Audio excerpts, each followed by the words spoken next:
que a través de tu palabra nos llevas a entender el conocimiento más maravilloso de volver al Padre. A través del nombre que es sobre todo nombre, volvemos a ti, oh Padre. Abba, Padre, es tu nombre. Tú eres digno, santo. En la cruz del Calvario tomaste mi lugar, vida por muerte dar. Y ahora llueve bendición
nosotros. Vamos.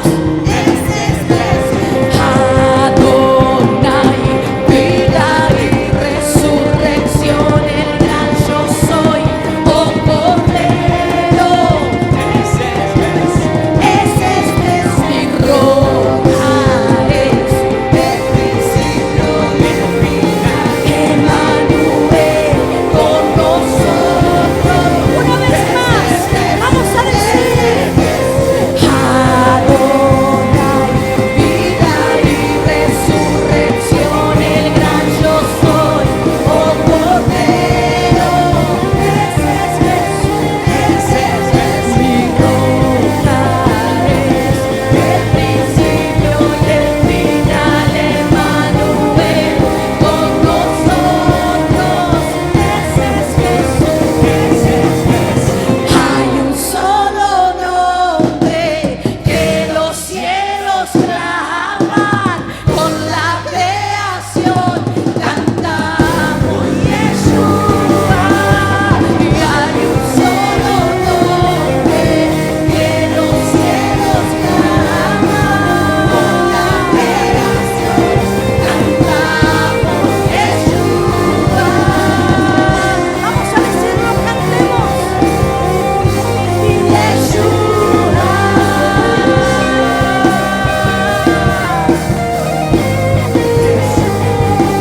Santo es tu nombre. Tú eres el Yeshua, tú eres el Cristo, tú eres el poderoso de Israel. Sobre ti nadie puede, en contra de ti nadie se puede levantar. Tú eres el príncipe de paz, tú eres el lucero de la mañana, la rosa de Sharon, el lirio de los valles. Santo es tu nombre, aquí el vive y reina. Se levanten alabanza y levanten adoración. Aleluya. Santo y poderoso es tu nombre. Tú eres digno, Señor. Aquel que su mano de poder pasa sobre los que anhelan conocerle, aquellos que anhelan inclinar sus corazones delante de ese Padre. Tú corres. El deseo más grande que tú tienes no se compara aún con nuestros deseos de conocerte. Tu deseo es absoluto. Tú tienes una necesidad aún mayor de nuestros corazones de acercarte a nuestras vidas. Este es el día y esta es la noche donde nos acercamos a ti.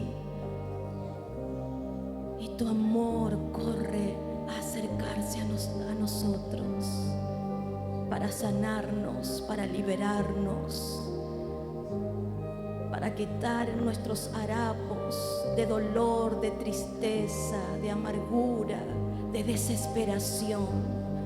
Y tú lo conviertes en gozo, en bendición, en paz, en extensión. El mundo no conoce de paz y tu paz sobrepasa todo entendimiento. El mundo no conoce de amor y tú lo das de una forma desmedida. El mundo no conoce de dar y tú lo das todo sin medida, sin límites. Santo, santo, santo y poderoso es tu nombre. Santo es el nombre de nuestro Rey de Reyes. Tu gloria está aquí en medio de nosotros. Magnífico, poderoso. Hoy, Señor, queremos perfumar tu trono de una adoración. Perfumar tu trono con nuestra mente, con nuestro espíritu. Declaramos que nuestro espíritu se abre para recibir tu palabra. La palabra que es vida, que es sí y amén. Tú eres santo. Y así como estamos, Señor, en este momento, queremos darte a ti. Queremos queremos presentar nuestras ofrendas. Tu bendición es poderosa y se expande. Y tu palabra dice que todo lo que en nuestras manos tocan es bendición. Así que hoy, Señor, declaramos que lo que nuestra mano tiene, porta, recibe, tú lo bendices 100 veces más. Esa es la bendición que añade alegría y no tristeza. Es tu bendición sobre tus hijos. Declaramos, Señor, que tú bendices a nuestros corazones como dadores alegres. Señor, damos con gozo nuestros diezmos, nuestras ofrendas, en el nombre de Jesús. Amén y amén. Gloria a Dios. Aleluya.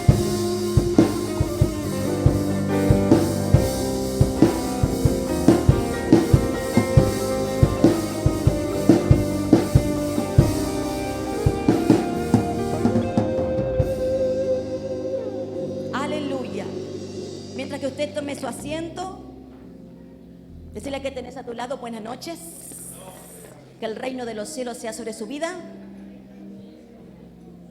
¿Preparado para recibir una palabra de gloria? Amén. ¿Se acuerdan que habíamos anunciado que el día viernes íbamos a tener nuestra noche de nosotras? Bueno, pero a mi esposo se le ocurrió una mejor idea para nosotras. Vale. Acá hay que comer, chica. Como pasó el 8 de marzo, que era día de nosotras, no importa la fecha, chicas, nosotras estamos vivas, así que es hoy, mañana y pasado. Vamos a hacer así. La semana que viene vamos a hacer martes, servicio general. Jueves, servicio general. ¿Se acuerdan? Anoten. Martes, 20 horas, por la única semana para nosotras, chicas. Esto ocurre por nosotras. Nosotras, gracias a Dios, Dios lo hizo dormir al gente para tener a nosotras. Así que por nosotras se adelanta un día. Miren qué bendición que somos nosotras. Así que la semana que viene, martes, 20 horas, servicio general. Jueves, 20 horas, servicio general, servicio especial, amén. Y sábado, 5 de la tarde, nosotras, para anunciar al cielo que hay mujeres que cuando caminan, la tierra escucha. Que hay mujeres que cuando ora, el cielo está atento. Que hay mujeres que en su vientre hay luz, hay victoria y hay bendición. Amén. Así que el día sábado, a las 5 de la tarde, estamos nosotras. Sí, chicas, así no. Tan aburrida, no es mi culpa. Guerrean con esta gente, no es mi culpa. Usted tiene que tener fuerza, ¿me entendés? No lo va a cambiar, hoy no lo va a cambiar, ¿me entendés? Entonces tiene que gritarle. Así que, vamos de vuelta. Martes, 20 horas, reunión general. Jueves, 20 horas, reunión general. Y nosotras, sábado, 5 de la tarde, reunión general para nosotras. Aleluya. Amén. Eso es la semana que viene, chicas. No me van a estar mandando mensaje cuando es. Es la semana que viene. Anoten. Lean.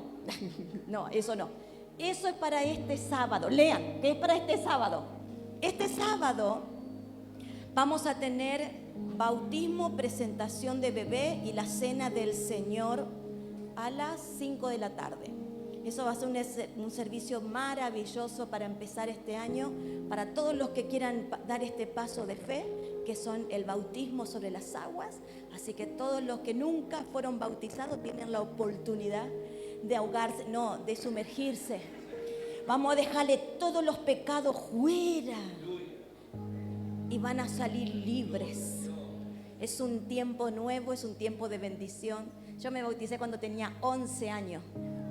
Y eso fue algo para mí maravilloso. Eso fue glorioso. En aquel tiempo, bueno, yo tenía una madurez, siempre fui muy madura. Hoy los chicos por ahí tienen otra forma, pero yo era muy madura. Y yo le dije a mi mamá, mami, yo quiero pasar por las aguas. Yo sé que el Señor tiene algo para mí cuando yo emerja de esas aguas. Y mamá me dijo, sí, vale, hacelo. Así que nadie fue a verme. Mi mamá se congregaba en otra iglesia, pero no importa. Estuvo Dios Padre, Hijo y el Señor conmigo ahí cuando yo me bauticé. Bueno, vos estuviste. Éramos los dos nomás. Pero no importa, aunque tu madre, re dolida la hermana. Ahí estuvimos nosotros dos y es hermoso. El que nunca pasó y viene con una expectativa de decirle: Señor, quiero dejar todo, quiero empezar un nuevo tiempo, quiero comenzar una nueva etapa. Dios es poderoso. Para luego que salir de las aguas, uno dice: Señor, es un tiempo nuevo. Amén. Es una libertad, es un gozo y una bendición. Y cerramos ese día con la cena del Señor. Amén. Así que gloria a Dios. ¿Cuántos están preparados para recibir una palabra de poder? Así que te dejo, Javi, impartinos en todo. Aleluya.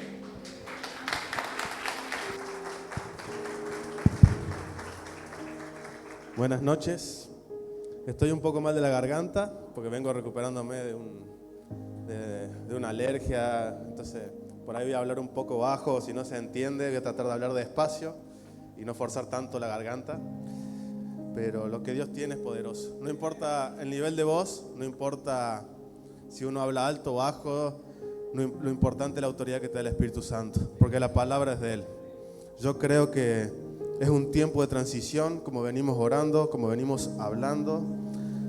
Lo que vino a establecer el apóstol Logas hace poco fue una transición. Fue abrir la puerta a que nosotros empecemos a transicionar. Y uno de los frutos de esa transición es el cambio que estamos por hacer de lugar, de casa. Ayer orábamos por el lugar, hablábamos este tema y es parte, porque lo espiritual se manifiesta en lo natural. Cuando Dios decreta algo en lo espiritual y suelta algo en lo espiritual, al tiempo lo natural tiene que obedecer, se tiene que sujetar a lo que Dios Padre dijo. Así que creemos que es un tiempo nuevo, un tiempo de victoria, un tiempo de nuevos comienzos, y creemos que lo que viene es mucho mejor de lo que ya pasó. ¿Por qué? Porque lo que ya pasó, no podemos volver el tiempo atrás, no podemos solo llorar o lamentarnos por las cosas que no hicimos, pero por delante tenemos un montón de oportunidades nuevas de cambiar nuestro destino. Si hoy estás acá, no es casualidad. Si es tu primera vez entrando a esta casa, espero que te sientas en familia, que te sientas cómodo. Si viniste acá por primera vez, no es casualidad. Dios tiene una palabra, Dios tiene algo para tu vida. No te sientas, no vamos a morder a nadie, no vamos a comer a nadie. Esto es una familia. Por ahí las familias tienen todas distintas clases de gente, pero en el fondo son familia, se apoyan, están en las buenas y están en las malas. Así que sentite parte, por más que sea tu primera vez, sentite libre de recibir todo lo que escuches. Todo lo que venga y todo lo que salga de acá, desde una adoración, de una alabanza, de una oración, es parte de lo que Dios quiere hacer en este día. Es parte de lo que Dios ya preparó en este día. Ya está la introducción. Entramos de lleno a la palabra. La palabra que Dios puso en mi vida la vamos a encontrar en 1 Samuel 4, 1 al 11. No es casualidad que Dios ponga esta palabra justo en un tiempo de transición, justo en un tiempo de cambios, tanto en lo natural, como les decía, como en lo espiritual. Es una palabra poderosa, una palabra que a mí me está edificando, a mí me está ministrando personalmente. Yo soy el primero que necesita esta palabra. Si estoy hablando esta palabra es porque estoy en medio de un proceso o estoy en medio del proceso, y no es que lo que yo hable yo ya lo tenga probado. Yo lo estoy rindiendo el examen junto con ustedes. Yo estoy haciendo la prueba junto con ustedes. Así que antes de leer la palabra, vamos a orar. Padre, gracias te damos, Señor, por este día. Gracias te damos, Señor, por cada palabra que se soltó en la adoración, por cada palabra, cada declaración que hemos soltado. Emmanuel, Dios con nosotros, tú estás aquí, tú haces milagros, tú eres el que hace señales y prodigios, tú eres el que trae libertad, tú eres el que da vida.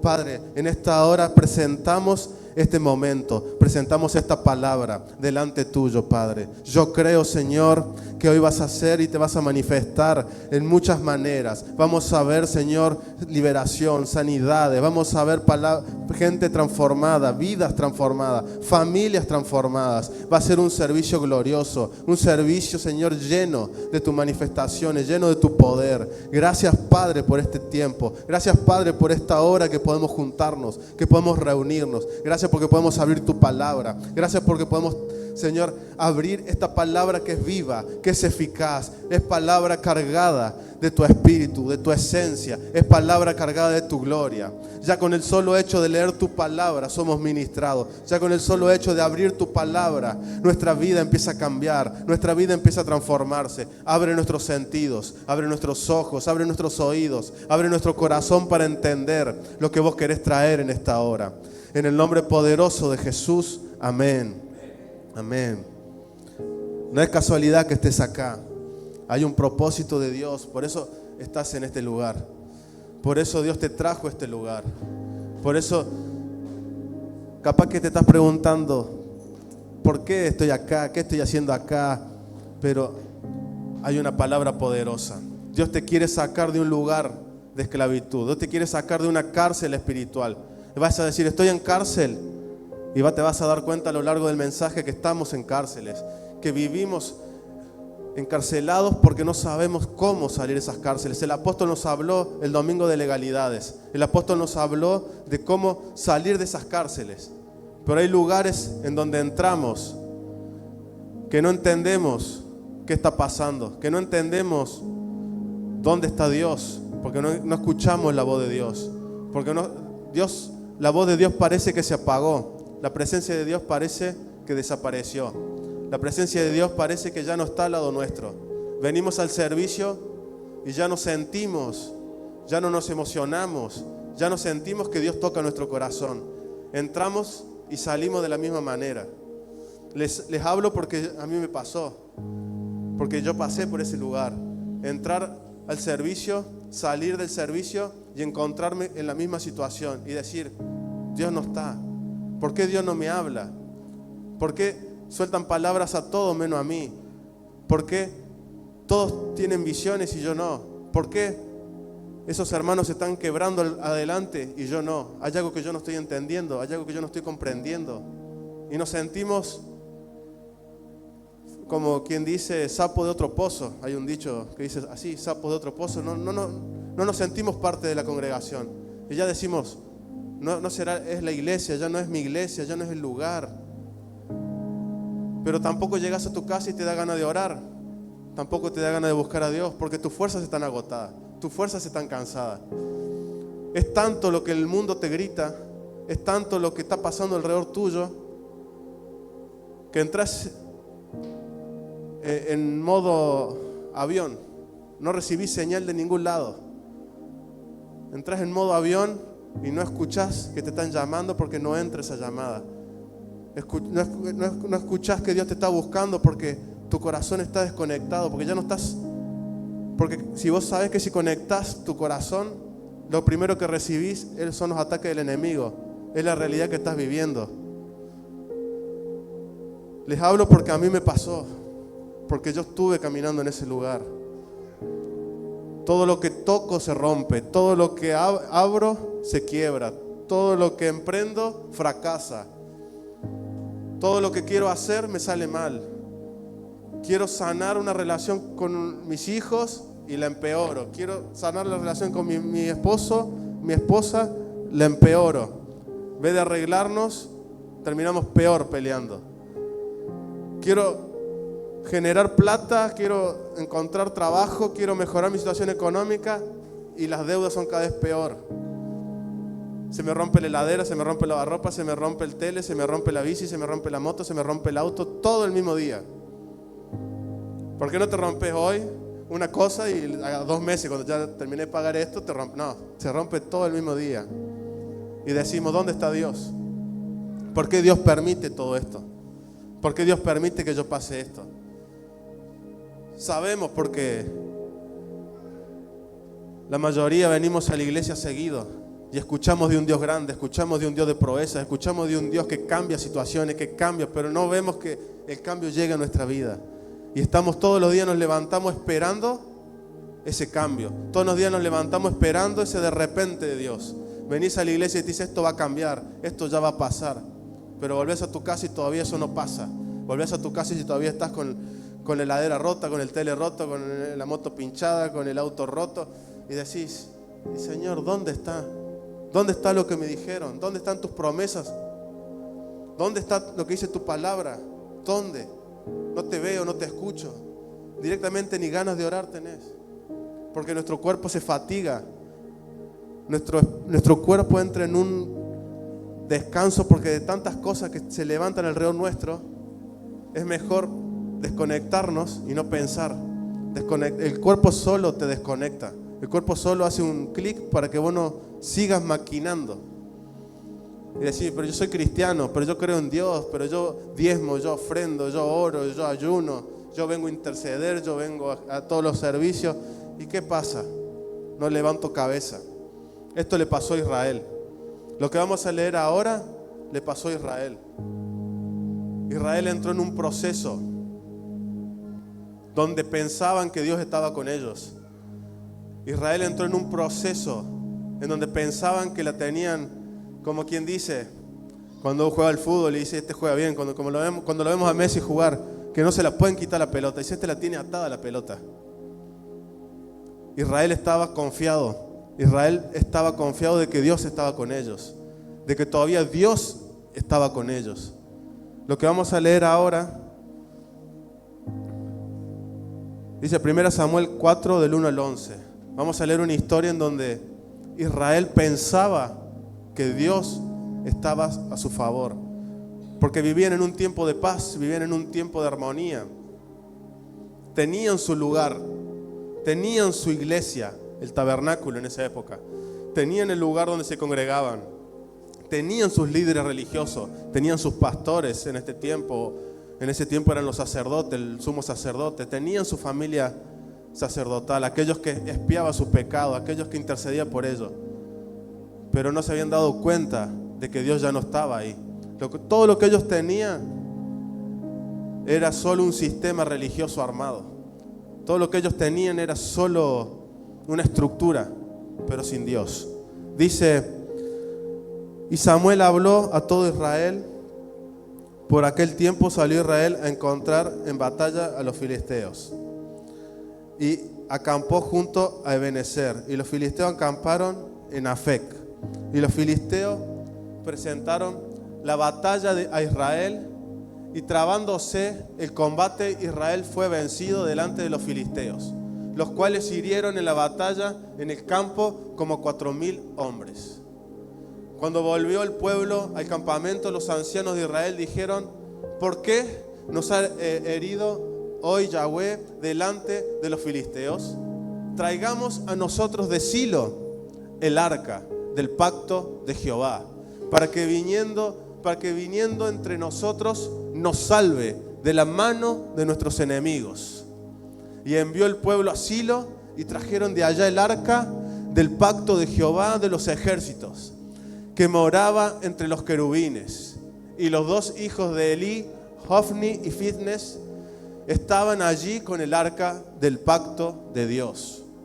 Aconteció que cuando el arca del pacto del Señor llegó al campamento, todo Israel gritó con gran júbilo que la tierra tembló. Cuando los filisteos oyeron la voz de júbilo, dijeron, ¿qué voz de gran júbilo es esta en el campamento de los hebreos? Y supieron que el arca del Señor había sido traída del campamento. Y los filisteos tuvieron miedo, porque decían, ha venido Dios al campamento. Y dijeron, ay de nosotros, pues antes de ahora no fue así. Ay de nosotros, ¿quién nos librará de la mano de estos dioses poderosos? Estos son los dioses que hirieron a Egipto con toda plaga en el desierto.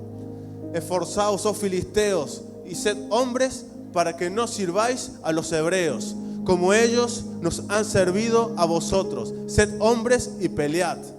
Pelearon pues los filisteos, e Israel fue vencido, y huyeron cada cual a su tienda. y fue hecha muy grande mortandad, pues cayeron de Israel 30,000 hombres de a pie. Y el arca de Dios fue tomada, y muertos los 2 hijos de Elí, Ofni y Finnes. Vamos a ir más adelante, vamos a leer los últimos versículos del capítulo, del 21 al 22. 20, bueno, poner capaz que el 20.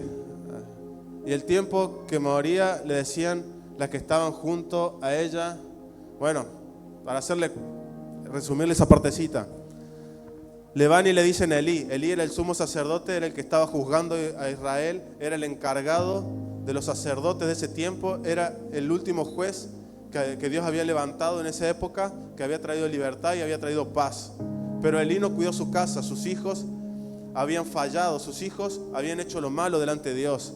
Y ya había caído a través de Samuel, que fue cuando la primera vez que Dios habla con Samuel, cuando le llama Elí, Samuel, y que Samuel escucha por primera vez la voz de Dios, y Dios le da la palabra, y ya había declarado y ya había profetizado Dios que esto que pasó con los hijos de Elí iba a pasar, porque ellos habían hecho lo malo delante de Dios. No habían cuidado el templo, no habían hecho las cosas que tenían que hacer, no les importaba, no tenían temor de las cosas de Dios. Bueno, ahí tienen la lista de las cosas malas que habían hecho los hijos de Elí. Entonces, cuando le llegan a dar la noticia a Elí, le dicen: tus hijos murieron. Y y después le dicen: y el arca del Señor fue robada. Cuando le dicen eso, Elí se muere. Dice que Elí era gordo, se cae y se golpea, se desnuca la cabeza. Ya era viejo, anciano, pero cuando le dijeron que habían robado el arca, muere. A todo esto, una de las nueras de Elí estaba embarazada. Y dice que al enterarse que murió su esposo, al enterarse que murió su suegro, y cuando le dijeron que el arca del Señor había sido robada, entra en trabajo de parto. De toda la conmoción, da luz. Y antes, esto es lo que vamos a leer ahora. Y al tiempo que moría, le decían las que estaban junto a ella, le estaban diciendo que no muera, porque estaba ya débil, le estaban diciendo que tenga fuerza. No tengas temor, porque has dado a luz un hijo. Mas ella no respondió, ni se dio por entendida. Ella ya no tenía fuerza, estaba muriendo. Y llamó al niño, con la única fuerza que tenía, Icabod, diciendo: traspasada es la gloria de Israel, por haber sido tomada el arca de Dios y por la muerte de su suegro y de su marido. El 22, dijo pues: traspasada es la gloria de Israel, porque ha sido tomada el arca de Dios. Yo tengo otra versión que dice: al niño puso por nombre Icabod, que significa ¿dónde está la gloria? ¿Dónde está la gloria? Porque dijo: la gloria de Israel se ha ido. Le puso ese nombre porque el arca de Dios había sido capturada y porque murieron su suegro y su esposo. Y luego dijo: la gloria de Dios, la gloria se ha ido de Israel porque el arca de Dios ha sido capturada. Icabod es esa situación que estamos pasando. Es ese momento en donde sentimos que la gloria de Dios nos dejó. Es ese momento en donde sentimos que Dios ya no está.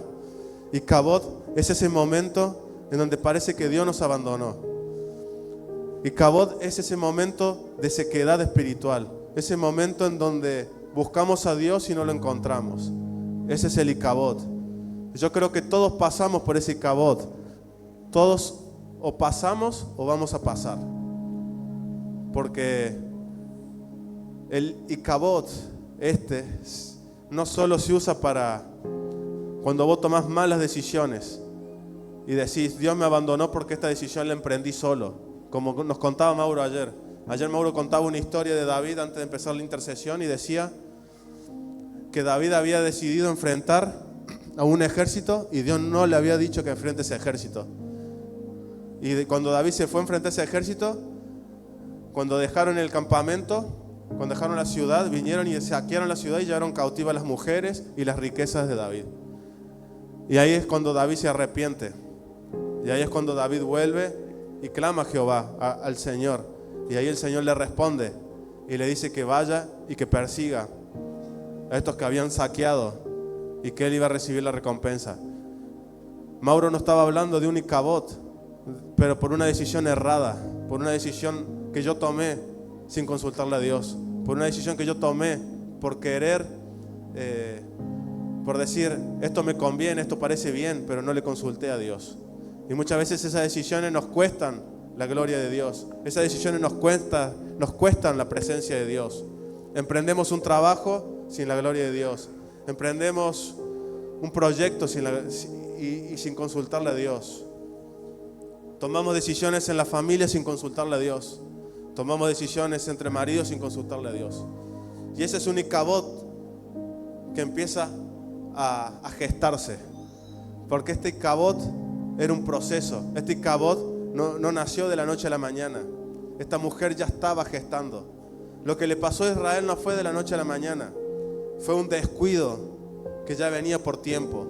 Por eso el Icabod es un niño que sale a la luz. Es un momento que sale a la luz, pero que fue gestado por nosotros.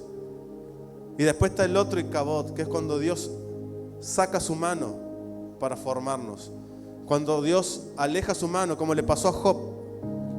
Job recibió ese Icabod, ese abandono de la gloria de Dios.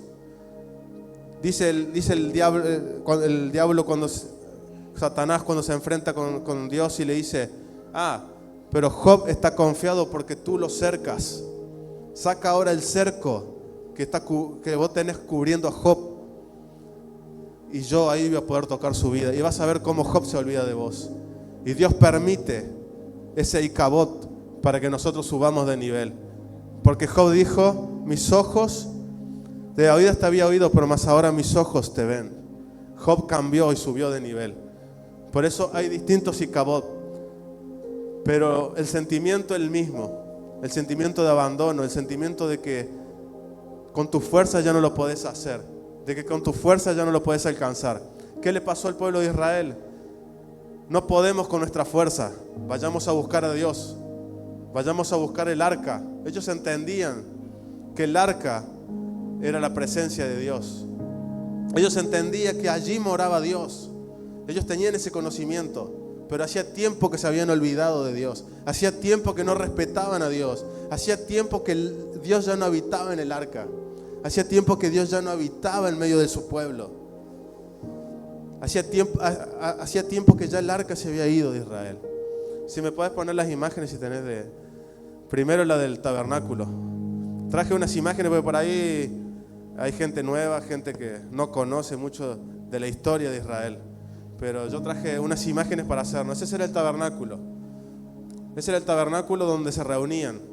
Eso es una imagen ilustrativa en base a lo que dice la palabra. Esto le da el diseño Dios a Moisés. Y le dice que haga un tabernáculo de reunión. Cuando estaba el desierto, Dios se lo da cuando ellos están en el desierto. Y Dios da ese lugar para morar. Pero a la vez, Israel contaba con una nube de fuego y con una nube y con una de día y una columna de fuego de noche. Esa era la Shekinah, esa era la presencia de Dios. Pero era distinto a lo que había dentro del tabernáculo. Porque el que entraba dentro del tabernáculo tenía ese encuentro cara a cara con Dios. El otro era una manifestación de su gloria. Pero si ellos entraban y había pecado en el corazón de aquel que entraba, moría al instante.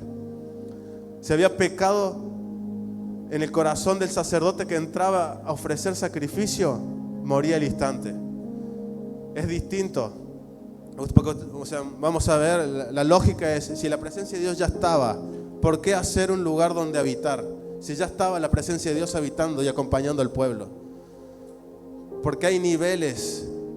Ahí Dios daba diseños, ahí Él se daba a conocer de otra manera. Ahí Dios se daba a conocer a aquellos que buscaban.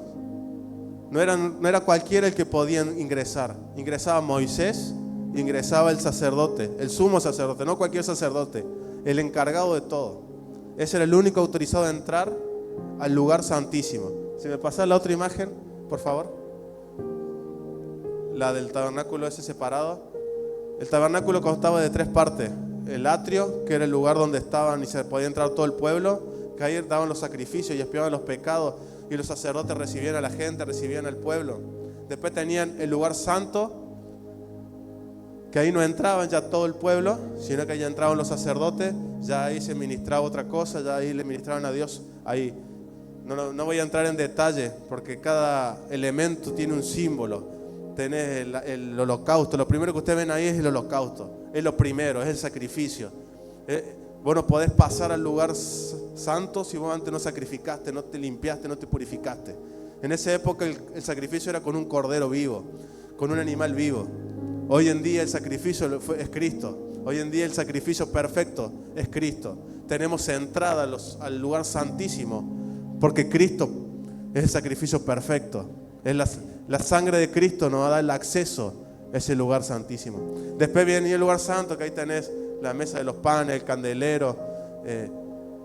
Y después viene el lugar santísimo, que nomás estaba el arca y la presencia de Dios. Allí nomás entraba Moisés y el sumo sacerdote, una vez al año el sumo sacerdote. Y ahí el sumo sacerdote daba la ofrenda para todo el pueblo, para expiar el pecado de todo el pueblo durante todo el año. Era como que iba y entregaba la ofrenda para que Dios esté a favor del pueblo una vez al año. Y Moisés era el único que tenía acceso directo, porque Moisés ya había pasado de nivel. Moisés ya estaba en otra sintonía. Moisés ya había tenido cara a cara en el monte, ya había tenido esa charla cara a cara cuando había subido al monte y Dios le dio las leyes. ¿Qué es lo que se robó los filisteos? El arca. El arca no podía salir de ese lugar. El arca no podía, nadie la podía tocar. Si ustedes se acuerdan en la historia con David, cuando estaban transportando el arca y la transportaban en una carreta, la carreta agarra una piedra, se cae, y para que no se caiga, uno de los soldados de David la quiso acomodar y murió al instante, porque el arca es sagrada. El arca es el elemento donde Dios habitaba. Estaba cargado de la gloria de Dios, estaba cargado de la esencia pura de Dios. Pero en este tiempo ya Dios ya no estaba. Por eso los filisteos la pudieron robar. En este tiempo ya Dios no estaba en medio de su pueblo. Y yo busqué por qué Silo, busqué por qué el lugar Silo, porque me decía, algo dentro me decía, ¿por qué Silo? ¿Por qué Silo? ¿Por qué Silo? Busqué y ahí fue el lugar cuando Josué conquista la ciudad. El tabernáculo se armó en Silo. Y ahí quedó desde Josué hasta esta historia, hasta que es robada el arca. Tuvo 300 años el tabernáculo armado en ese lugar, con el arca, con todo como estaba, como lo llevaba Moisés. Cuando estaba Moisés lo iba transportando. Pero después, una vez que conquistaron la ciudad y ya se asentaron en un lugar, allí fue donde estuvo el arca, en Silo. Pero y yo decía, ¿por qué, Señor?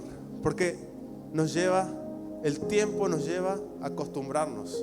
El tiempo nos lleva a darlo por sentado, de que Dios está conmigo, de que me va bien porque Dios está conmigo. Me va bien, tengo el favor delante de las personas porque Dios está conmigo. Me va bien en mi trabajo porque Dios está conmigo. No me pasan las cosas malas porque Dios está conmigo. No muero porque Dios está conmigo. No tengo accidentes porque Dios está conmigo. El favor de Dios va conmigo. Soy un privilegiado. Yo soy el hijo favorito de Dios. Poco más decimos eso, pensamos eso, que no nos pasa nada porque Dios está conmigo. Y nos olvidamos de tener esa relación con Dios. Y ya se nos hace pesado orar. Decimos, no tengo tiempo, porque Dios me prospera tanto, me bendice tanto, que estoy tan ocupado en cosas buenas, en cosas que no son malas. Pero el apóstol Pablo dice, no todo lo lícito te edifica, no todo lo lícito te es de utilidad. Por más que sea lícito y bueno, te está edificando, te está ayudando. Esto pasó con Israel. Ya daban por sentado de que Dios estaba con ellos. Y cuando sufrieron esta presión de que los filisteos empezaron a ganarle, ahí su mente se rompió. Ahí su mente dijo, no, pará, si Dios está con nosotros, ¿por qué estamos perdiendo? ¿Por qué perdimos esta batalla? Algo está pasando. Vamos a meter más presión. ¿Y qué hicieron?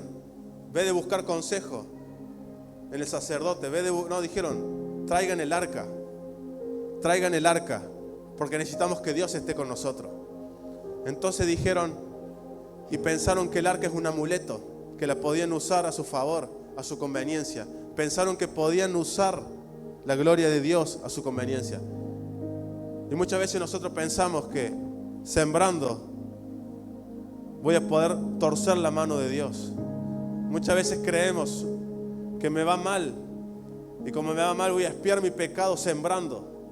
Pero nos falta un montón de cosas porque nuestra actitud no cambia, porque nuestro corazón no reconoce.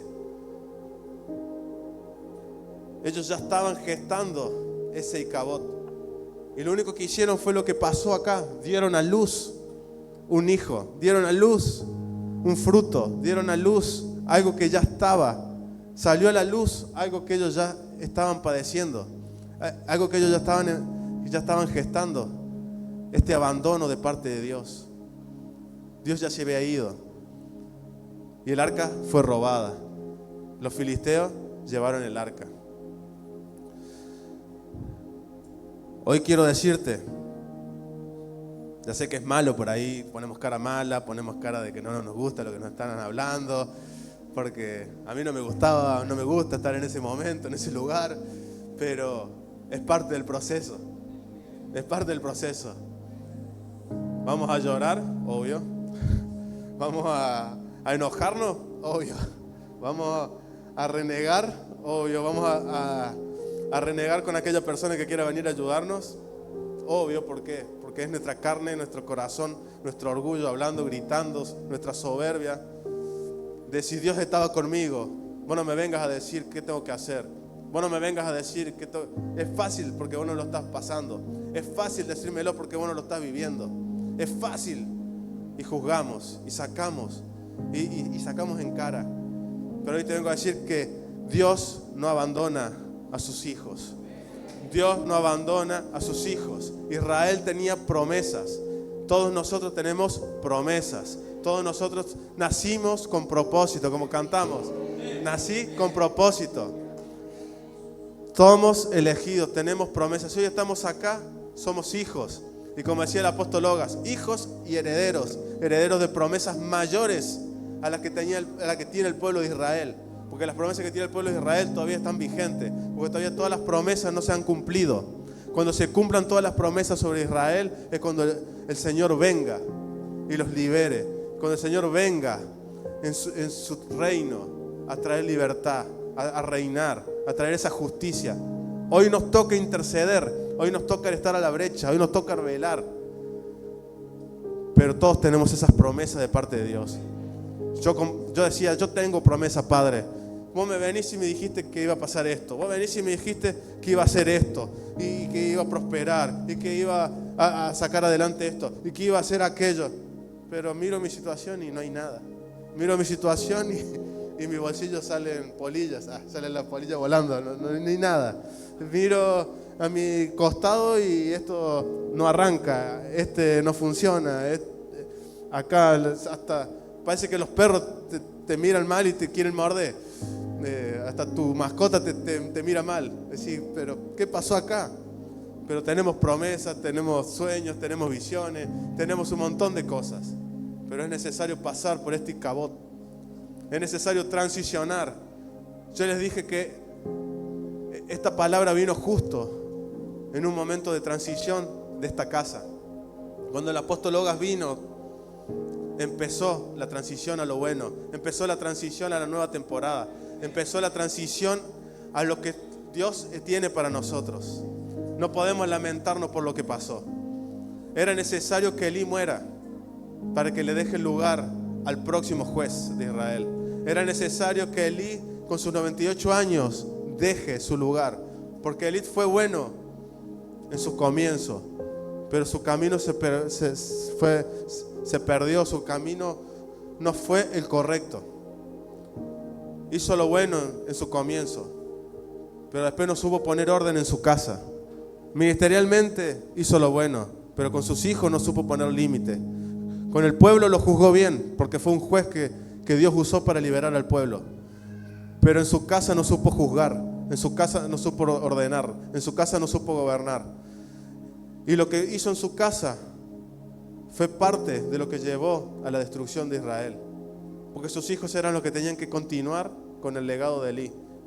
Pero al estar pervertidos, al su corazón estar corrompido por lo malo, por sus deseos, por sus pasiones, por su egoísmo, por su carne, como decimos hoy, la carne está a flor de piel, la carne puede más que el espíritu. Y esto pasaba con estos hombres, su carne, su poder, su lugar, manipulaban a las personas para su conveniencia, manipulaban a los que venían y daban holocausto, decían no des todo ese holocausto, dame una parte.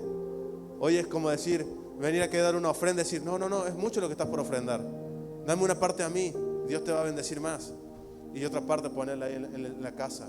Manipulaban económicamente, manipulaban a las mujeres, dice que se acostaban con las mujeres en el mismo lugar donde nosotros vimos, el mismo tabernáculo que vimos la foto, ahí se acostaban con las mujeres que venían a cuidar, que venían a ministrar. No tenían respeto de la presencia de Dios, no tenían respeto, no tenían temor. Elí tenía temor, pero sus hijos no. Cuando escucha la profecía de David, Elí sabía en su corazón la profecía de Samuel, sabía en su corazón que Samuel estaba hablando de parte de Dios, porque él conocía lo que sus hijos hacían, porque dice que lo que sus hijos hacían llegaba a sus oídos.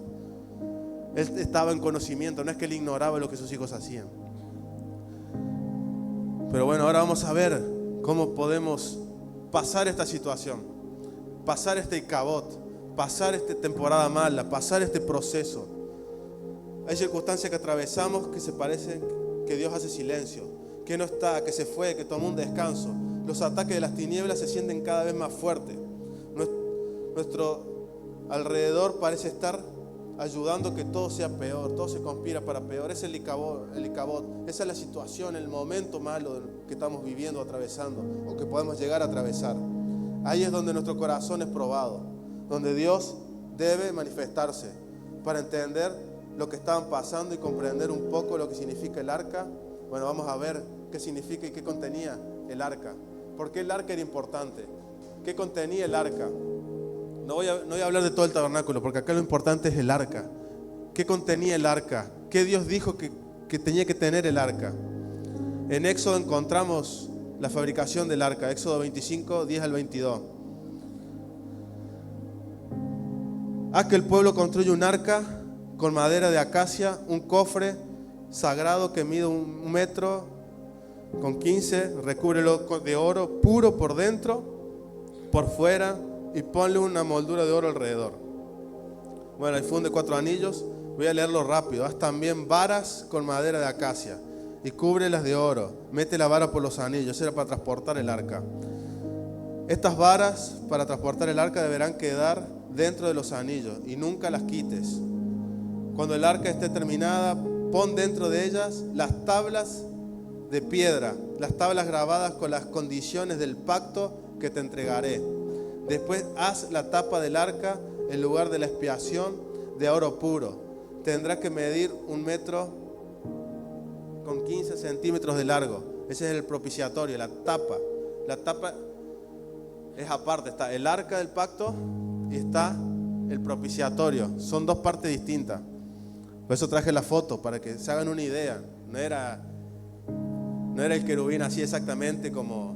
Ustedes van a buscar en internet y van a tener muchos dibujos de los querubines, porque tienen ese modelo, tienen otro modelo, pero es como era el arca, así tenía que quedar. La parte de arriba era la tapa, ese era el propiciatorio, se llama, y el arca sería la parte de abajo.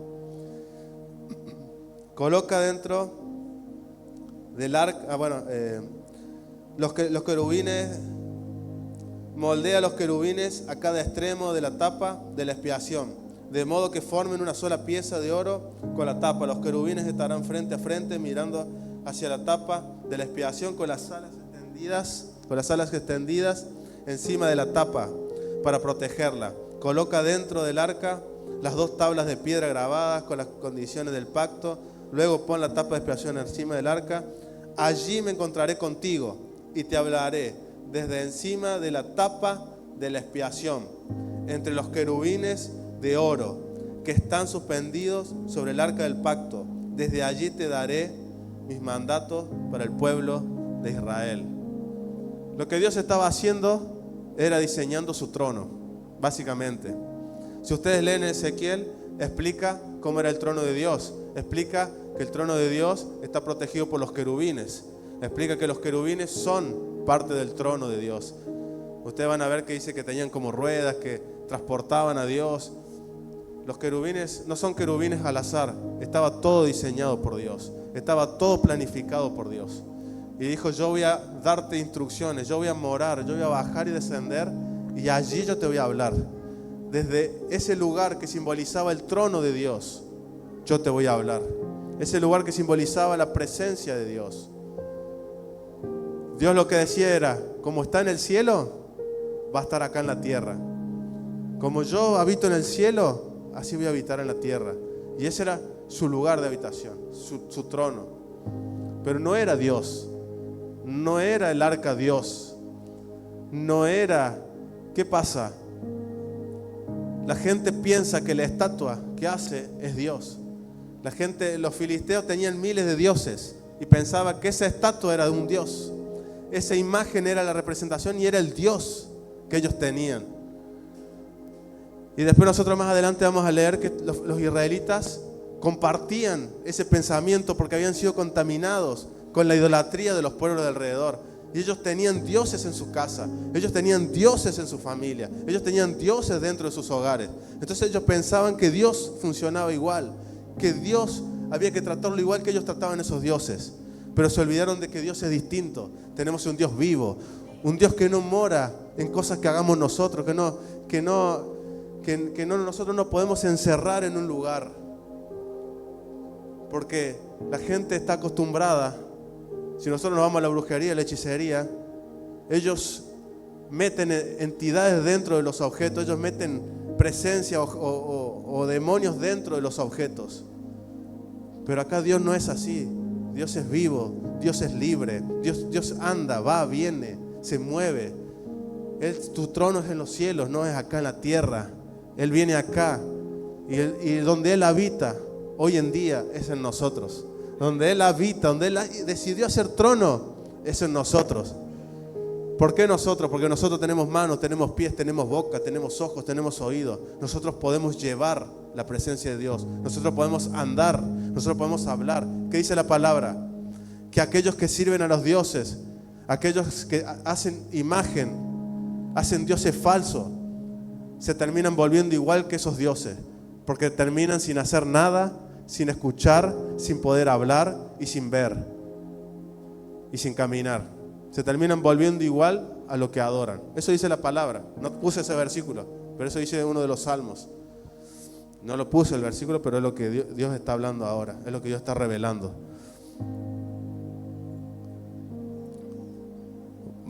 Ya vimos más o menos cómo es el arca. Vamos a leer rápido qué significa cada... El arca del pacto, hecha de madera de acacia, revestida de oro puro, simboliza la presencia divina, la santidad y el pacto de Dios con Israel. Contenía las tablas de la ley, obediencia. El maná, habla de provisión divina. Y la vara de Aarón, autoridad sacerdotal, representando la alianza y la fidelidad de Dios en el desierto. Maná, esto es lo que nos interesa. De acá vamos a sacar las enseñanzas para poder volver a tener esa comunión con Dios. Porque lo que contenía dentro del arca son llaves que hoy nos ayudan a poder volver a conectarnos con Dios. El maná es el sustento de Dios. El maná, si ustedes se recuerdan, creo que puse por ahí donde la cita, pero no la voy a leer por el tiempo. Pero cuando Israel es sacado de Egipto, Dios manda un maná, caía como rocío o aparecían cuando los egipcios dormían a la noche, a la mañana se levantaban, pero era como la materia prima para hacer pan, para hacer era como una harina que ellos usaban, era una sémola, pero que no existía, que Dios la inventó para ese tiempo y no servía. Le decía, no junten para otro día porque se pudre. No junten para otro tiempo porque ese maná no les va a servir. Por más que los israelitas juntaran de más, se les podría, al otro día ya no les servía. Pero Dios todos los días sustentaba a su pueblo. Todos los días descendía maná. Todos los días Dios estaba atento de que no le falte nada a su pueblo. ¿Qué pasaba? El pueblo se cansó del maná y dijo, todos los días como maná, todos los días como maná, todos los días como fideo. Me dice mi nene, siempre fideo y arroz, todos los días fideo y arroz, fideo y arroz. Lo mismo le pasó a Israel, todos los días maná, todos los días maná. Y bueno, ahí Dios tiene que intervenir. Pero, ¿qué habla con esto? Muchas veces nosotros, al estar tan cegados, estando en esta condición de cabot, en esta condición de abandono de la gloria de Dios, en esta sensación de que Dios se olvidó de nosotros, nos entramos a olvidar de los pequeños detalles. Nos entramos a olvidar de que todavía Dios no te soltó porque te está sustentando. Nos olvidamos de que Dios todavía no soltó su mano, todavía no te dejó porque tenés un plato de comida en tu casa, porque tenés un sustento. Capaz que no sea un asado, capaz que no sea, no sé, unos ravioles con salsa bien cargada, así bien rico, con crema y como bien nos gusta. Pero bueno, tenés fideo, tenés arroz, tenés para comer, tenés sustento. Pensás que ya todo se acabó, porque nosotros somos extremistas. Pues ya el mundo me odia, ya Dios se olvidó de mí, ya no tengo más nada. Abro la heladera y no hay nada. Y tenés ahí, estás comiendo, estás teniendo un sustento. Nos olvidamos que Dios tiene un sustento para nosotros. No puedo cambiar las zapatillas, pero esas zapatillas también. Esas zapatillas todavía no tienen agujeros. Están un poco gastadas, bueno, no importa, pero tenés algo con qué calzate. Tenés una campera para salir en el invierno. Y nos olvidamos de esos pequeños detalles, porque nuestro corazón quiere más. Nuestro corazón, como Israel, se acostumbró al favor de Dios. Estoy acostumbrado a que me vaya bien. Estoy acostumbrado a comer bien. Estoy acostumbrado a vestirme bien. Estoy acostumbrado todos los meses a comprarme un par de zapatillas, un par de jeans, cambiarme toda la ropa. Estoy acostumbrado a pedir helado y comer helado todos los fines de semana. Estoy acostumbrado a pedir delivery. Estoy acostumbrado y ahora no tengo para comer helado. Come una banana, come una manzana. Es dulce, es un postre. Pero como yo no quiero bajar de nivel, no quiero bajar de categoría, porque yo me crié así. Mi mamá me crió así. Mi papá me crió así. Dios me abandonó. ¿Por qué? Porque no tengo esto, no tengo aquello. Pero mira todo lo que estás teniendo. Y cabot te hace nublar la mente, te enceguece. Por eso le decía lo de los ídolos. Estamos ciegos y no vemos lo que tenemos. No somos agradecidos con el sustento diario. El texto que yo puse para respaldar esta palabra. Este maná, una de las cosas que tenía, porque el maná cuando se acabó, cuando ya Israel pasó a la tierra prometida y Israel pudo ya sustentarse, pudo ya sembrar, pudo ya autosustentarse, como quien dice, trabajar para poder producir su propia comida, producir su propia vestimenta. Dice que ni aún el calzado ni la ropa se les gastó en el desierto. Milagroso nuestro Dios. Así que una palabra para esta noche. Tu ropa y tu calzado y no te va a faltar alimento en tu casa. Por más que estés pasando una situación mala, por más que estés pasando un tiempo malo, el Señor no va a permitir que te falte sustento. Dios no va a permitir que tu calzado va a hacer milagro. Tu calzado va a crecer el pie, los nenes van a crecer y el calzado va a crecer, como le pasaba a Israel. Porque no es que le cortaron la punta y salió el pie. No, dice que el calzado crecía con los pies de los israelitas. La ropa crecía con los pies de los israelitas. No es que como por ahí le ponemos a nuestro hijo un pantalón para que usen entre casa y le queda por acá. No, el pantalón crecía, la ropa crecía. El sustento estaba.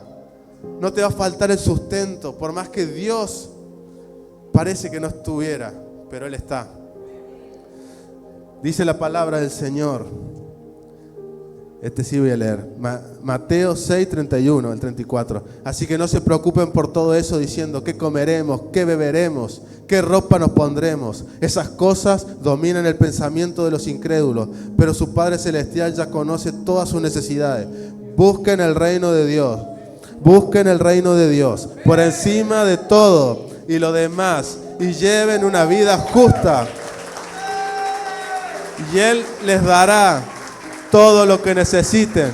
Así que no se preocupen por el mañana, porque el día de mañana traerá sus propias preocupaciones. Los problemas del día de hoy son suficientes por hoy.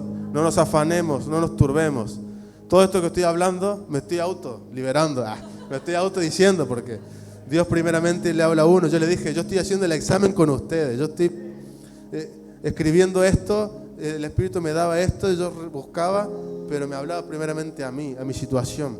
Y ayer con lo que habló Mauro, fue como una confirmación, porque es más o menos lo que Mauro habló, de esas situaciones en donde Dios desaparece, en donde parece que no está. Las tablas de la ley, pasamos a lo segundo.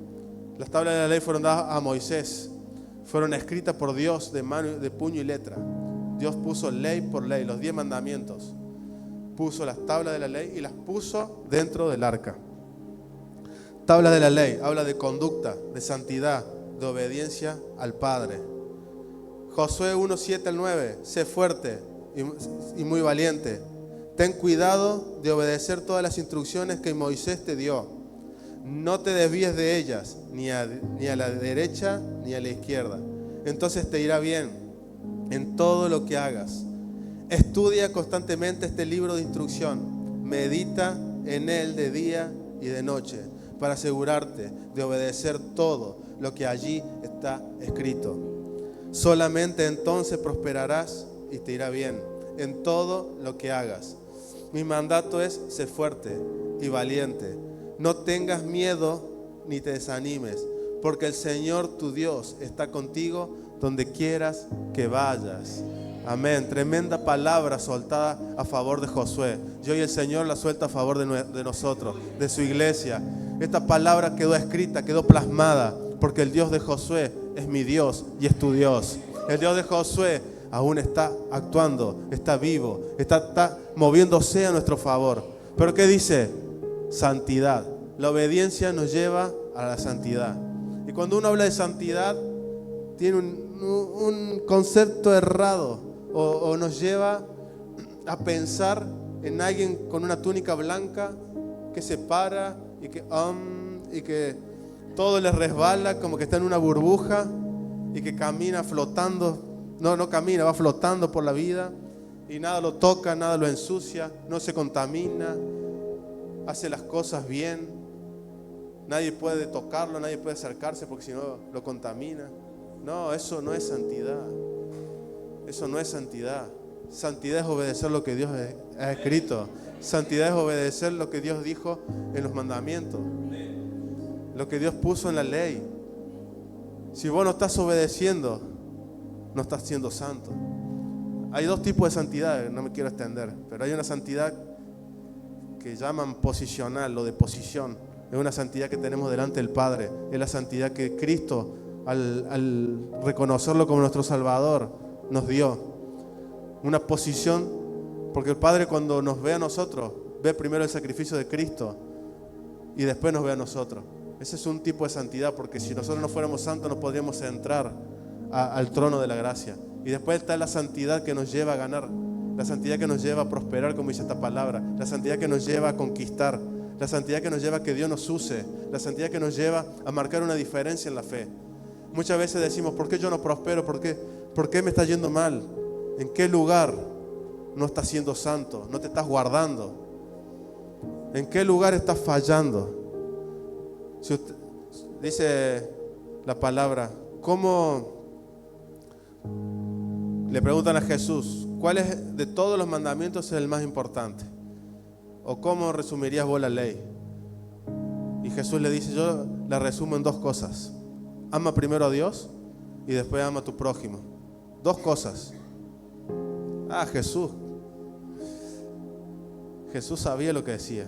Porque si ustedes leen los mandamientos, los primeros 4 mandamientos hablan de que tenemos que tener temor a Dios, de que no tenemos que tener dioses ajenos delante nuestro, que no tenemos que adorar a otro Dios, que el único Dios es el Dios de Israel, que el único Dios es el Dios que nos creó, el Yahweh. En los primeros 4 mandamientos nos habla de tener un temor a Dios y tenerlo en primer lugar. Y el resto de los mandamientos nos habla de nuestra relación con nuestro prójimo. No cometerás adulterio, no matarás, no robarás. Son todas acciones en contra de una persona, en contra de nuestro prójimo. Y Jesús, en la sabiduría que el Padre le dio cuando caminó en esta tierra, porque el Espíritu trajo esas respuestas, porque cada pregunta que le hacían a Jesús era para hacerlo caer, para que lo juzguen. Como pasa hoy, vos decís algo y ya sos viral. Si Jesús en ese tiempo, si yo hubiera estado en este tiempo, decía algo, iba a salir en todos lados. Le iban a hacer los reels, los cortos, los largos, los medianos, le iban a cortar por todos lados. Pero Jesús era sabio. Dijo 2 cosas. La ley, toda la ley. Porque encima los judíos tenían los 10 mandamientos y millones como 700 y pico de leyes más, de mandatos más. Lo resumió en esos 2. Pero es lo que decían estas tablas. Después teníamos, nos corre el tiempo y a mí me gusta hablar. Entonces me voy a sujetar. Teníamos la vara de Aarón. Dice linaje. La vara de Aarón habla de linaje, identidad, responsabilidad, autoridad. La vara de Aarón que reverdece. Acá les voy a meter un tips. ¿Cuántas tribus había? 12. ¿Y dónde está la tribu de José? ¿Dónde está la tribu de José? ¿Alguien sabe qué pasó con la tribu de José? Las 12 tribus, ¿quiénes son? Los 12 hijos de Jacob. Si fueran los 12 hijos de Jacob, tendría que haber una tribu que se llame José, los joseítas. Yo soy de la tribu de José, pero no está la tribu de Dan, está la tribu de Simeón, está la tribu de Judá, está la tribu de Naftalí y José, la tribu de José se perdió en la historia. Tuvo otro hijo más, Jacob. ¿Qué pasó en el medio? Efraín y Manasés, ¿quiénes eran? Los 2 hijos de José. Entonces, si los 2 hijos de José fueron tribus, tendríamos que tener 13 tribus y ya la suma no nos está dando más. ¿Qué pasó en el medio? Dios tuvo que elegir una tribu que directamente le sirva a Él. Una tribu que sea directamente linaje sacerdotal. Una tribu entregada directamente a Él. Entonces separó una tribu. Por eso José no está, como decía el S. Los hijos de José tomaron el lugar de esa tribu y la de José. Cuando ustedes leen la historia, esa tribu, o sea, Jacob bendice a los 2 hijos de José. Y no está la tribu de José, pero están sus 2 hijos, está su descendencia. Y la tribu de Leví pasó a ser la tribu sacerdotal, la tribu que formaba parte de este lugar del tabernáculo. Ministraba el tabernáculo, que hasta el día de hoy es la que se encarga de la parte sacerdotal. ¿Y cómo la eligió Dios? Dijo, tráiganme la vara de cada tribu. Cada representante, cada líder tenía una vara. Esa vara significaba autoridad. Esa vara significaba poder, digamos, autoridad que tenían sobre la gente, sobre la autoridad que le habían dado. La pusieron toda sobre la tierra. Bueno, al otro día, para hacer rápida la historia, déjenla en una noche y después la vara que reverdezca, esa es la vara esa es la tribu que van a separar para mí.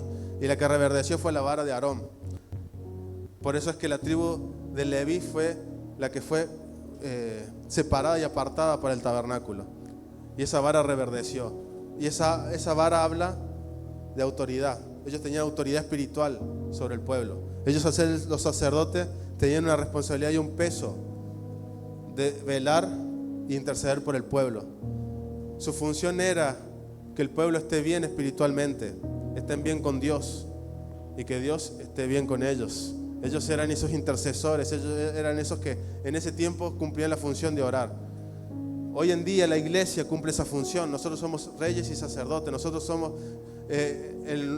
entramos bajo el nuevo sacerdocio, el sacerdocio del linaje de Melquisedec, el sacerdocio que Jesús abrió, el sacerdocio que Jesús estableció.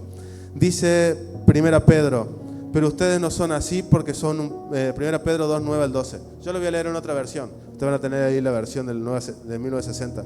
Pero ustedes no son así porque son un pueblo elegido. Son sacerdotes del Rey, una nación santa, posesión exclusiva de Dios. Por eso pueden mostrar a otros la bondad de Dios, pues Él los ha llamado a salir de la oscuridad y a entrar en su luz maravillosa. Antes no tenían identidad como pueblo, ahora son pueblo de Dios. Antes no recibieron misericordia, ahora han recibido misericordia de Dios. Queridos amigos, ya que son extranjeros y residentes temporales, les advierto que se alejen de los deseos mundanos que luchan contra el alma. Procuren llevar una vida ejemplar entre sus vecinos no creyentes. Así, por más que ellos los acusen de actuar mal, verán que ustedes tienen una conducta honorable y le darán honra a Dios cuando Él juzgue al mundo. Somos responsables de lo que mostramos delante de la gente, porque nosotros representamos a Dios. Cuando nosotros entramos de muerte a vida, cuando nosotros entramos, tenemos identidad. Pasamos de ser muertos, de no tener linaje, de andar en el mundo, de ser... Una de las veces que prediqué hablaba del padre, estamos bajo el padre de mentira. Cambiamos de paternidad, entramos bajo el Padre de la luz, bajo el Padre eterno, bajo el Padre celestial. Por medio de Cristo entramos a ser una nación santa, un real sacerdocio. Entramos a ser linaje que el Padre escogió. Y ese linaje tiene autoridad. Ese linaje, lo que representa la vara de Aarón, es autoridad. Y que siempre esté reverdeciendo quiere decir que está conectada con el Padre. Porque una vara, un árbol para que reverdezca, tiene que tener... Su tronco tiene que estar bien, tiene que tener su savia tiene que fluir bien, la savia que lleva por dentro el árbol tiene que fluir bien, los nutrientes tienen que llegar bien a las hojas, porque si no el árbol se empieza a secar, el árbol empieza a secarse, primero se seca por dentro. Vos ves un árbol grande, pero muchas veces esos árboles están secos. Es lo que pasa ahora en la ciudad, hay muchos árboles que vos los ves enormes, pero adentro están secos. Adentro no tienen vida. Esto le pasó a los sacerdotes de esa época, a Elí y sus hijos. Dejaron de tener vida adentro. Pensaban que como eran del linaje de Leví, como eran de la tribu de Leví, tenían autoridad. Pero Dios los había abandonado. Dios ya había elegido a Samuel. Dios ya había escogido a Samuel como el próximo sucesor. Y con esto ya termino.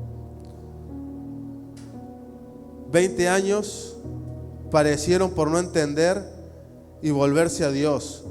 ¿Cuánto estás dispuesto a padecer por tu orgullo? Hoy es el día de tomar la decisión, presentar a Dios, presentar el caos que estás pasando. 20 años tardó el pueblo. Me hubiera gustado entrar en el arca, en que robaron el arca. ¿Qué les pasó a los filisteos? Pero por el tiempo no lo voy a hacer.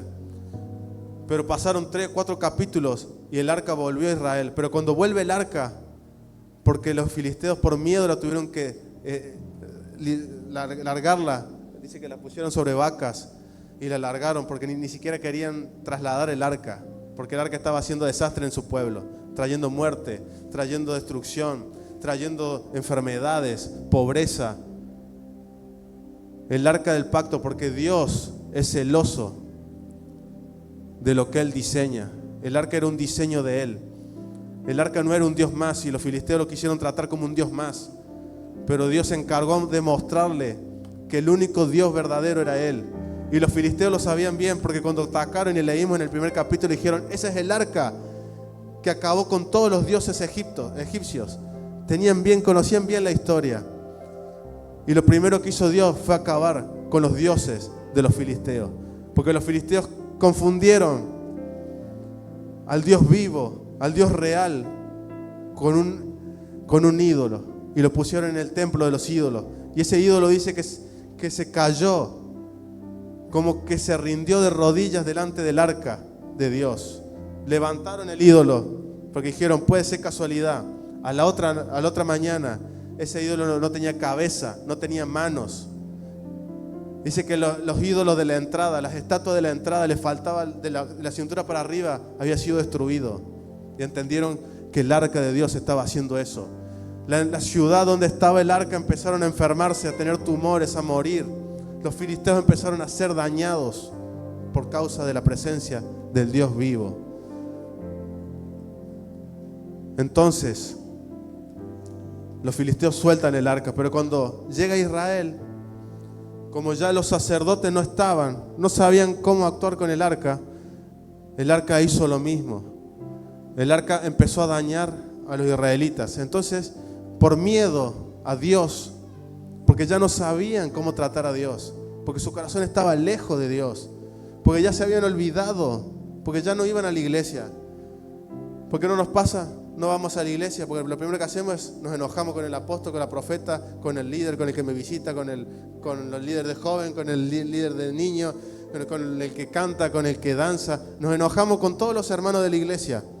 Y lo primero que hacemos, no vamos más a la iglesia. Y después no sabemos cómo llegar a Dios.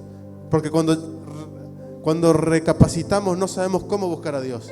Porque no sabemos cómo orar a Dios. Porque estamos tan lejos de Dios que ya no sabemos cómo orar. Ya no sabemos cómo pedirle al Señor que nos cambie, que nos ayude, que nos necesitamos. Y eso le pasó a Israel. 20 años dejaron el arca tirada y abandonada por miedo, porque no quisieron. ¿Qué hicieron? Volvieron a lo que estaban viviendo antes. Seguían siendo oprimidos por los filisteos, pero el arca seguía ahí. Ellos estaban contentos porque el arca estaba. Ellos estaban contentos porque el arca había vuelto. Pero volvieron al mismo estado, no aprendieron nada. Y si vos no aprendes nada, ¿de qué sirvió el Icabod ese que estuviste pasando? ¿De qué sirvió la experiencia que estuviste pasando? Si no hay un cambio en tu vida, ¿de qué sirvió el dolor? ¿Pero qué pasa? No, ya estoy bien. Ya pasé lo malo. ¿Y qué aprendiste? Nada. ¿Y qué cambiaste? No, nada. Ya creo que estoy bien con Dios. Ya Dios vuelve a tener favor conmigo. ¿Y qué pasó? ¿Aprendiste algo? ¿Subiste al nivel de la fe? ¿Creciste? ¿Trascendiste? Israel no entendió que lo que estaban pasando era una transición. Hoy nosotros estamos trascendiendo y capaz que estás pasando este momento y este valle de dolor. Dice la palabra de Dios. Perdón.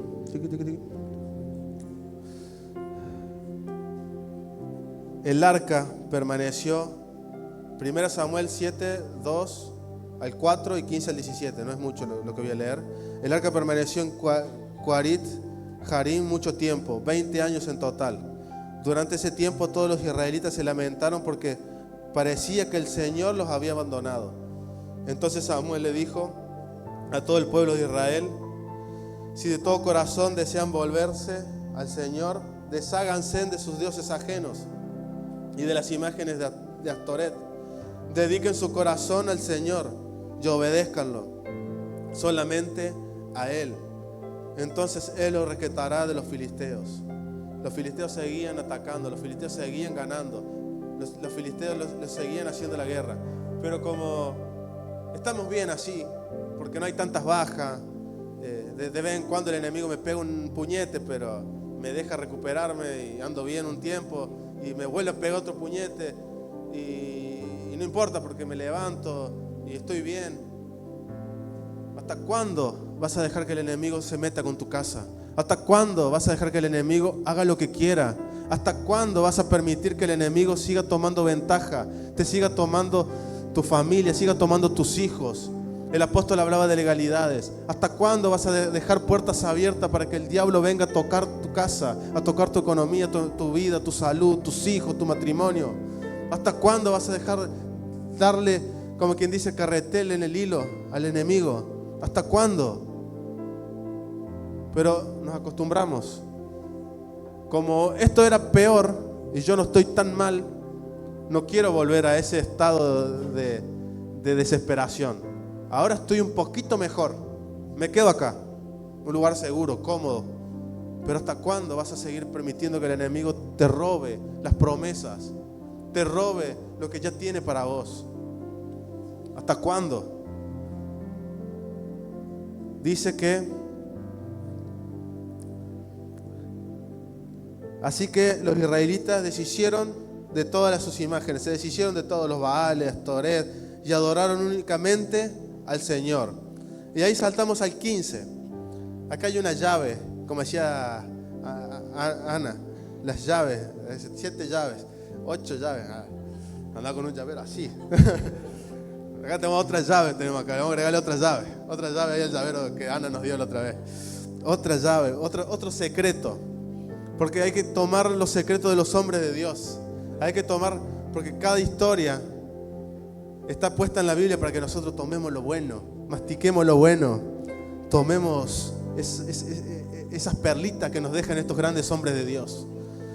Y Samuel dice, Samuel continuó como juez. Samuel empezó a juzgar a Israel, a juzgar. La imagen del juez es una imagen de gobierno, de autoridad, que traía lo bueno y lo malo de parte de Dios. Dios de vez en cuando levantaba un juez, porque Israel entraba en estos ciclos de acabó, de estos ciclos de destrucción. A Israel le gusta, ¿no aprende? Como le gusta entrar en esto. Entonces andaban bien cuando el juez estaba, se moría el juez y caían de nuevo. 70 años de cautiverio, se levantaba otro juez, volvían, recuperaban todo, estaban bien, se moría el juez, entraban de nuevo en el declive. Todo el mismo ciclo. Israel, el mismo ciclo. Igual que nosotros somos iguales. O sea, juzgamos a Israel, pero nosotros volvemos a caer en el mismo ciclo. Por eso es importante identificar esa legalidad, identificar qué es lo que nos está robando para poder salir de ese ciclo. Si nosotros, la palabra que el apóstol nos dio el domingo, la tenemos como llave, guardada, y identificamos rápido a qué le estamos dando legalidad, vamos a ser sabios y vamos a defender nuestra casa, nuestro matrimonio, nuestra economía, nuestros hijos. Vamos a defender nuestra tierra, nuestra herencia. Vamos a defender nuestra iglesia. Vamos a defender nuestros niños. Vamos a defender la ciudad. Vamos a defender, porque tenemos que ser sabios. ¿Y qué dice Samuel? Samuel continuó como juez de Israel por el resto de su vida. Pero acá está el secreto de Samuel. Cada año hacía un recorrido y establecía su tribunal. Primero en Betel, luego en Gigal y después en Mizpa. Juzgaba al pueblo de Israel en cada uno de estos lugares. Luego regresaba a su hogar en Ramá, donde también atendía otros casos. En Ramá Samuel construyó un altar al Señor. La habitación de Samuel era Ramá, donde después van a estar los profetas, donde después va a estar la compañía de profetas. Ese era el lugar, ese era el secreto de Samuel. Samuel no se quedaba con el pueblo, porque sabía que si Samuel se quedaba con el pueblo, se iba a contaminar. Samuel sabía que si se quedaba con el pueblo, iba a terminar como ellos. Porque Samuel conocía que nosotros somos débiles. Muchas veces nosotros nos hacemos los buenos y decimos, yo me la puedo bancar solo y me voy a vencer tentaciones en el mundo. Y ese es el peor error que hacemos, cuando nosotros creemos que el enemigo no nos puede tocar, porque el enemigo es astuto. Es como la serpiente, siempre usa las mismas cartas, astuto. Te va a permitir ir al boliche una vez y vas a volver y vas a decir, gloria a Dios, no me pasó nada, soy santo, el enemigo no me tocó. Escuché la música, pero no bailé. Pasaba la jarra de vino por frente mío, pero no tomé. Me quisieron ofrecer cigarrillo y dije que no. Hasta que vamos otra vez más, porque decimos, yo me la puedo bancar. La segunda vez ya empieza, bueno, está bien un traguito de vino, total, la palabra dice, no me emborrache, no me empine mucho el codo, mientras esté cuerdo, estoy bien. Y le vamos dando lugar al enemigo. Y el enemigo empieza a ser astuto. Y lo que te llevó por decir, voy a escuchar un grupo nomás que viene una vez. A mí me dijeron, salimos a la reunión de jóvenes y me dicen, esta es anécdota. Me dicen, vamos ahora a Pancho. ¿A qué? A Pancho. ¿A qué? No, porque viene un grupo de música y vamos a escuchar nomás. No, le digo, yo no voy ahí. pero vamos, si no vamos a hacer nada malo, vamos a escuchar nomás el grupo de música. No, disculpame, pero yo hasta acá vamos a salir de la iglesia, amiga. Si ustedes quieren, vayan ustedes, pero yo no. Yo me quedo hasta acá nomás y nos vemos. Pero así trabaja el enemigo. Es un grupo de música nomás. Los Palmeras ya se separaron. Hubiera ido a escucharlo cuando vinieron la última vez acá. Y así empieza. La Mosca, no, vamos. Y ahí el enemigo es astuto y ahí empieza a usar esas pequeñas puertas. Estoy hablando de esto como para que entendamos a nivel más grande cómo actúa el enemigo. Samuel entendía que él no se tenía que contaminar. Y los procesos estos nos llevan a tener una comunión más fuerte con Dios.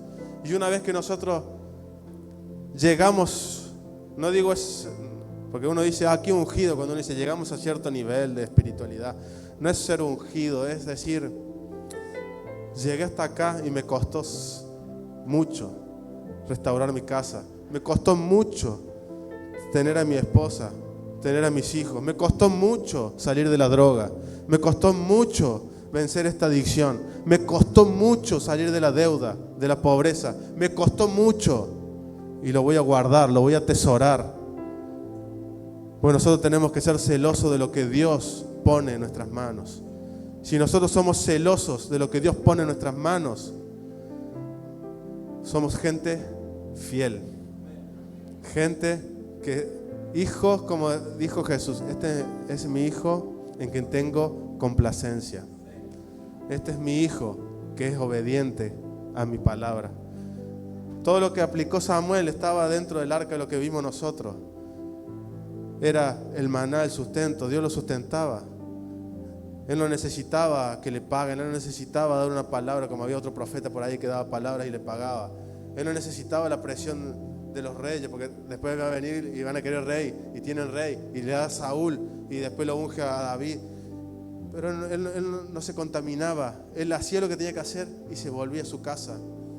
Él sabía que iba y volvía contento porque cumplía lo que Dios le había dado, le había dicho que haga. Te invito a que te pongas de pie. Samuel entendió que la ley, que la obediencia a la ley de Jehová le daba habilitación en el mundo espiritual. Muchas veces no entendemos por qué reprendemos si el diablo no se sujeta. Muchas veces no entendemos por qué le hacemos lucha al enemigo y el enemigo nos vence. Porque en un área está siendo desobediente. Porque en un área hay ilegalidades abiertas, como decía el apóstol el domingo. Entonces el enemigo dice, vos me querés echar afuera, pero vos sos igual que yo. Estás en la misma condición que yo. Estamos compartiendo lo mismo. Una vez me explicaron de una forma muy práctica el tema de la legalidad. Es como decir, yo le saco el teléfono o Sergio viene a mi casa y compartimos y se va y me deja su teléfono en mi casa. Él tiene algo que es de él dentro de mi casa. Muchas veces nosotros dejamos cosas del enemigo en nuestra vida donde el enemigo tiene legalidad. Entonces Sergio dice, no, pues yo quiero mi teléfono que está ahí. Yo quiero pasar porque ese teléfono es mío. No, yo no te voy a dar el teléfono porque el teléfono está en mi casa y no, ese teléfono es mío, pues yo lo compré, tengo la factura, la línea está a mi nombre, ese teléfono me pertenece. Y así pasa con nuestras vidas. Un ejemplo que nos abre la mente de cómo funciona este tema de las legalidades, de cómo funciona este tema de las legalidades, de cómo el enemigo abre puertas en nuestra vida, porque él tiene cosas que le pertenecen en nosotros, puertas que no hemos cerrado.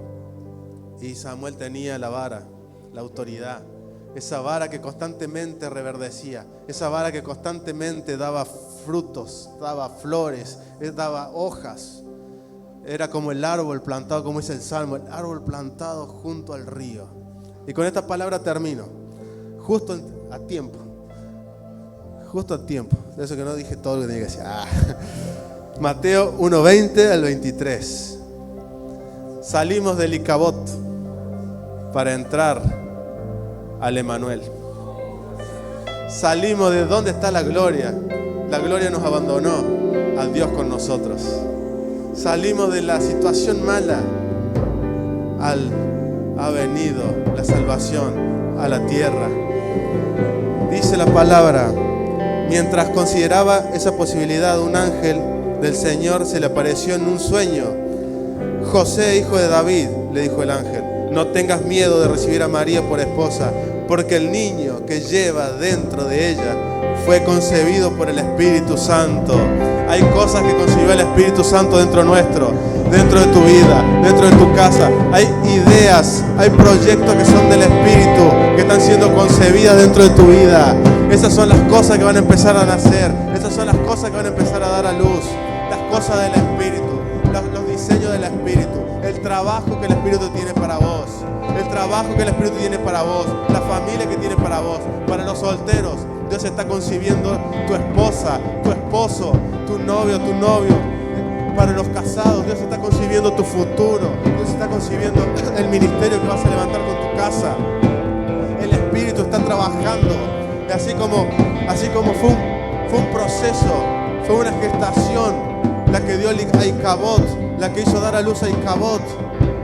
Hoy el Espíritu Santo está gestando las promesas que puso en tu vida.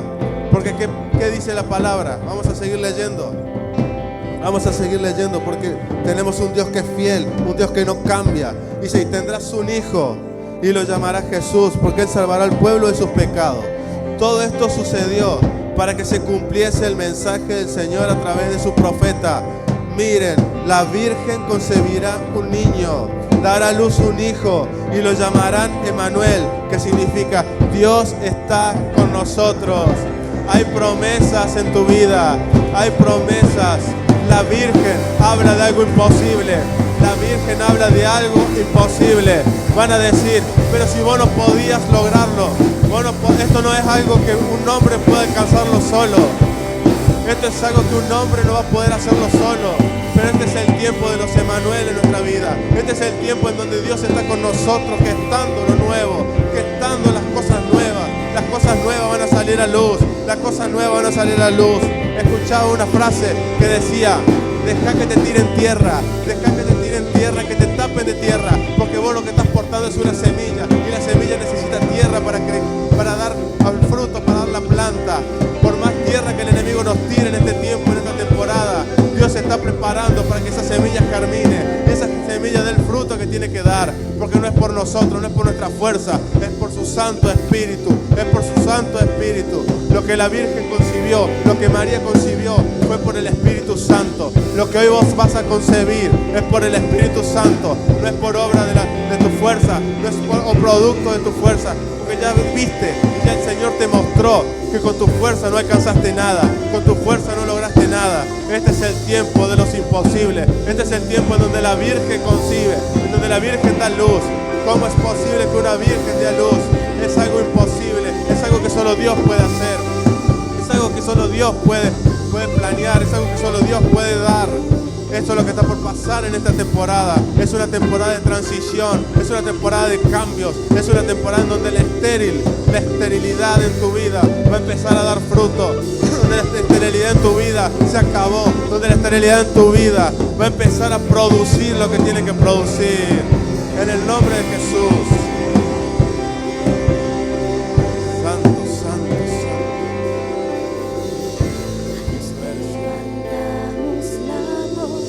A Dios levantamos canción, a Dios levantamos la voz, cantando aleluya.